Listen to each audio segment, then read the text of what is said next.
السلام علیکم viewers, history's mysteries کے اس ایپیسوڈ میں ویلکم یو. میں ہوں سیف کاظمی اور میرے ساتھ موجود ہیں ڈاکٹر حسان بخاری. 73 کی جنگ میں شامی اور مصری فوج نے شروع میں بہت کامیابی حاصل کی اور کئی پیدر پہ حملے کیے جو کہ کامیاب حملے تھے. اسرائیل کو کئی محاذوں پر شکست کا سامنا کرنا پڑا، لیکن بالآخر انہوں نے بھی ایک کامیاب حملہ کیا. پوچھتے ہیں ڈاکٹر صاحب سے کہ اس جنگ میں کون جیتا کون ہارا. جی ڈاکٹر صاحب السلام علیکم. وعلیکم السلام. دیکھیے، اگر ملیٹریلی دیکھا جائے نا، پیور ملیٹری ٹرمز میں، تو یہ ایک سٹیل میٹ تھا. اور یہ صرف میری رائے نہیں ہے، ملیٹری مبصرین کی بھی یہی رائے ہے. ٹریور اینڈ ڈوپائے نے بھی اپنی جو ایک ہسٹری انہوں نے عرب اسرائیل وارز کی لکھی ہے، کافی اسٹینڈرڈ کاؤنٹ ہوتی ہے، اس میں بھی انہوں نے یہی پوائنٹ آف ویو دیا. ملیٹریلی کچھ علاقہ مصر کا اسرائیل نے لیا، کچھ علاقہ مصر نے واپس لیا. مصر کو اسرائیل تھریٹن کر رہا تھا ویسٹ بینک سے، لیکن اسرائیل کی اپنی سچویشن اور سپلائی لائنز ویسٹ بینک انکرجنس کی کافی زیادہ تھریٹن تھی. لیکن دوسری طرف اسرائیل مصر کی تھرڈ آرمی کو بھی تھریٹن کر رہا تھا. شام کی طرف سچویشن سٹیبل تھی، اسرائیل کا آفینسو فیل ہو گیا تھا. شام سے انہوں نے کچھ علاقہ ضرور لیا تھا، لیکن strategically it was a stalemate. لیکن جو لڑائی کی مین چیز ہے وہ ہے کہ پولیٹیکلی کیا اثرات ہوتے ہیں. ملیٹری سٹیل میٹ تو ہو گیا، لیکن اب اس کو کس طرح یوز کیا جا سکتا تھا. پولیٹیکلی اسرائیل میں ایک شوق آیا اسرائیل میں، بلکہ انکوائری کمیشن بیٹھ گیا، آگرہ نارتھ کمیشن بیٹھ گیا، اور اس نے بڑے ہائی ہیڈز کو رول کروایا. اسرائیل کی ویسٹرن کمانڈ کے کمانڈر جنرل گونن سیک ہوئے، Israeli chief of army staff general Elazar کو استعفیٰ دینا پڑا. اس کے علاوہ ان کی ملٹری انٹیلیجنس کے چیف علی زیرا کو بھی استعفیٰ دینا پڑا. اس سے ظاہر ہوتا ہے کہ اسرائیلیوں نے کافی سول سرچنگ کی اس جنگ کے بعد کہ یہ اتنا بڑا فیلئر کہ ہمیں پتہ ہی نہیں چلا، اور مصریوں اور شامیوں نے ہمارے پر اٹیک بھی کر دیا، ہمیں بار بار ناکامی بھی دے دی. تو انہوں نے کچھ انٹروسپیکشن کی. ڈاکٹر صاحب نظر یہ آ رہا تھا 73 کی جنگ سے پہلے کہ اسرائیل آرام سے جیت جائے گا، جو کہ بالکل ہی اس کے برعکس ہوا اور مصر اور شام نے بھرپور شکست دی کو. اس میں اسرائیل کچھ پیچھے بھی گیا، انہوں نے اپنے جا کر کچھ آپ نے کہا کہ سول سرچنگ بھی کی، ساری چیزیں کی، لیکن دو بڑی سپر پاورز کا بڑا پوٹینشیل رول نظر آیا، ایک روس اور ایک امریکہ. انہوں نے بڑی انویسٹمنٹس بھی کی، اسلحہ بھی دیا اور کچھ کام بھی کیے. اس کے اوپر کچھ روشنی ڈالیں کہ سپر پاورز کا رول اس وار میں بڑا ڈائریکٹ تھا. یوزلی اتنا ڈائریکٹ نہیں ہوتا. ایک تو جب اسرائیل پر بہت نازک وقت تھا، امریکنز نے انپریسیڈنٹڈ ایڈ دی. سوویت یونین بھی اسلحہ دے رہا تھا، لیکن 22,000 ٹن سپلائیز چند دنوں میں امریکہ نے اسرائیل کو سپلائی کی. 22,000 ٹن، جبکہ سوویت یونین نے شام اور مصر سب کو ملا کے ٹوٹل 15,000 ٹن دیا.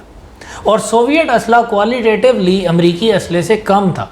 امریکہ نے کوئی ٹیکنالوجی ایسی نہیں تھی، کوئی اسلحہ ایسا نہیں تھا جو اسرائیل نے مانگا ہو امریکہ نے نہ دیا. امریکہ نے، نکسن نے کہا ہم اپنے وار ریزروز ڈپلیٹ کر دیں گے لیکن اسرائیل کو اسلحہ دیں گے.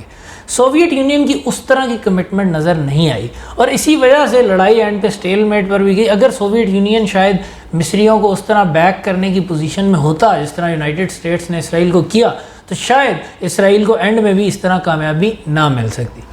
پھر دوسری چیز یہ کہ بڑی پاورز کا رول پہ ڈپلومیٹیکلی بہت ایکٹیو رہا. جیسے جب اسرائیل نے سیز فائر بار بار توڑا تو یہ روس کی دھمکیاں ہی تھیں جس نے اسرائیل کو روک لیا، اور اسرائیل کو بھی اس بات کا اندازہ ہو گیا کہ وہ اپنے ڈیفنس پر خود ریلائے نہیں کر سکتے. ایک ایسی دنیا جو کہ بائی پولر ہے اور اس میں ایک سپر پاور ان کے دشمن کو بیک کر رہی ہے، تو انہیں دوسری سپر پاور کی گڈ بکس میں رہنا ہی پڑے گا.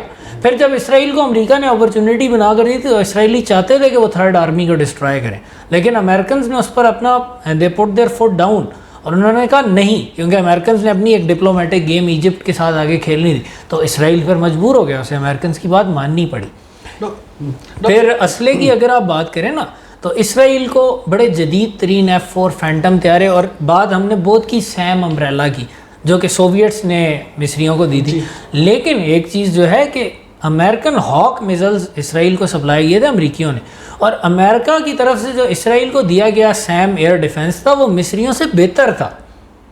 یعنی ایسی بات نہیں کہ اس میں وہ ان سے پیچھے تھے. اور اسی وجہ سے یہ ایک وجہ تھی کہ ایجپشین اور سیرین ایئر فورسز بالکل بھی اسرائیل کو تھریٹن نہیں کر سکی. جو سیم امبریلا نے کام کیا وہ یہ تھا کہ انہوں نے اسرائیل کو ایئر سپرمیسی حاصل نہیں کرنے دی.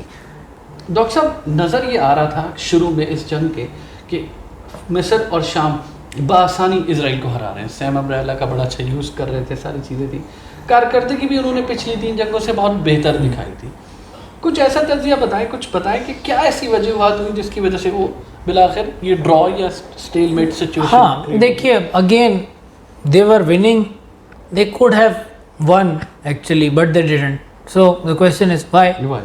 ایک تو انور السادات کا رول جو ہم نے ڈسکس کیا کہ ان کی ایک پور کمانڈ اینڈ کنٹرول اور ان کی ایک نااہل ملٹری قیادت نے بہت اہم رول پلے کیا کہ انہوں نے جو فیصلے کیے 14 اکتوبر کا وہ اوفینسو جس کی کوئی ضرورت نہیں تھی.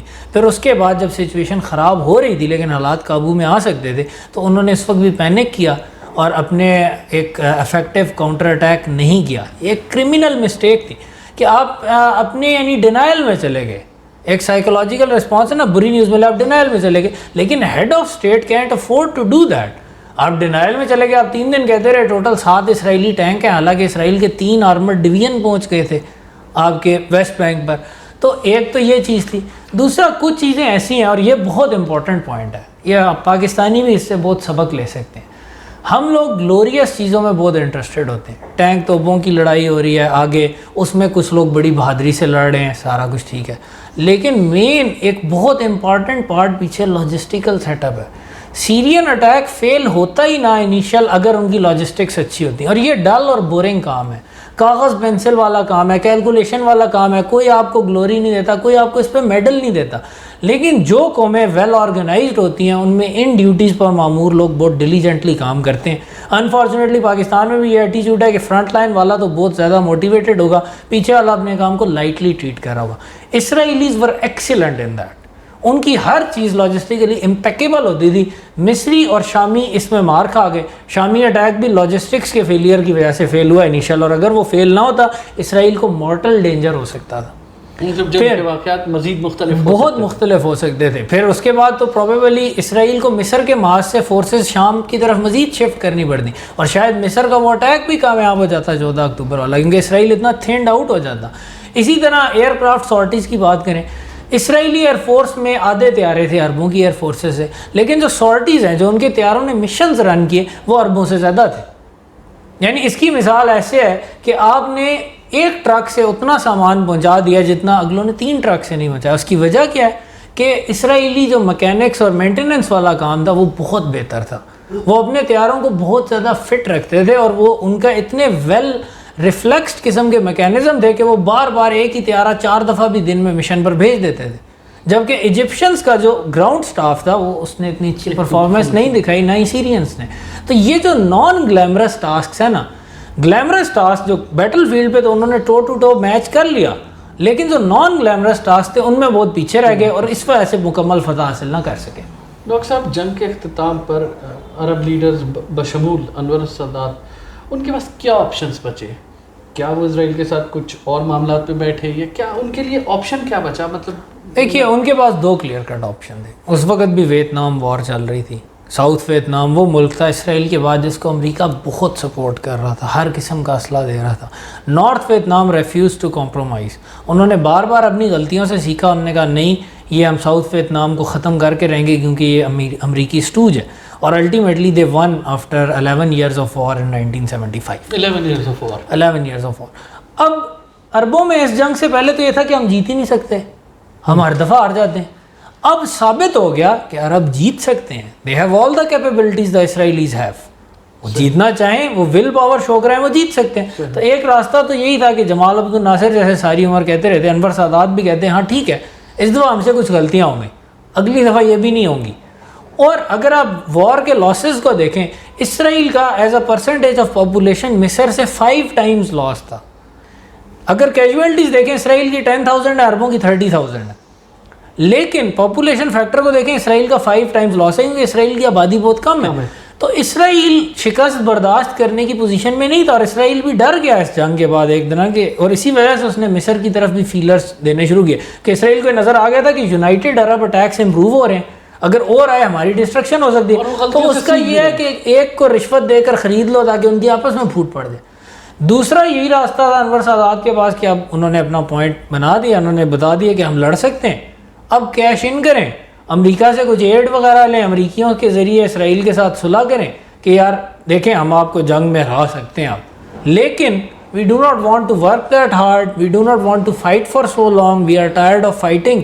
ہم آپ کے ساتھ ڈیل کر لیتے ہیں, عرب کاز فلسطین کاز کو سائڈ پہ رکھتے ہیں, آپ ہمیں ہمارا سینائی واپس دیں اور بس ٹھیک ہے صلح کر لیتے ہیں. یعنی ایک راستہ کٹھن ہے لیکن اس میں مکمل فتح ہو سکتی ہے. دوسرے میں یہ ہے کہ آپ آسان راستے کی طرف جاتے ہیں, آپ کیش ان کر لیتے ہیں, تھوڑا آپ کا اقتدار بھی اپنی جگہ مستحکم رہے گا. آف کورس جب آٹا چینی مہنگی ہوتی ہے تو لوگ باتیں کرتے ہیں اب ہمیں امریکہ امداد دینا شروع کر دے گا, اسرائیل کے ساتھ ہماری صلح ہو جائے گی, ملٹری ایکسپینڈیچر کی زیادہ ضرورت نہیں رہے گی, فلسطینی بھاڑ میں جائیں یا عرب بھاڑ میں جائیں. دوسرا راستہ یہ تھا. یہ دو ان کے پاس راستے تھے. تھینک یو, شکریہ ڈاکٹر. ویورز, ڈاکٹر صاحب کی رائے میں انور السادات کے پاس دو راستے تھے. ایک کہ وہ جنگ کر سکتے تھے, دوسرا وہ اس جنگ سے مالی فائدہ اٹھا سکتے تھے اور مصر پہ کچھ پیسے لگا سکتے تھے. دیکھتے ہیں انہوں نے کون سا راستہ اختیار کیا. پوچھیں گے ڈاکٹر حسان بخاری سے اگلے ایپیسوڈ میں. دیکھتے رہیں ہسٹریز مسٹریز. Thank you.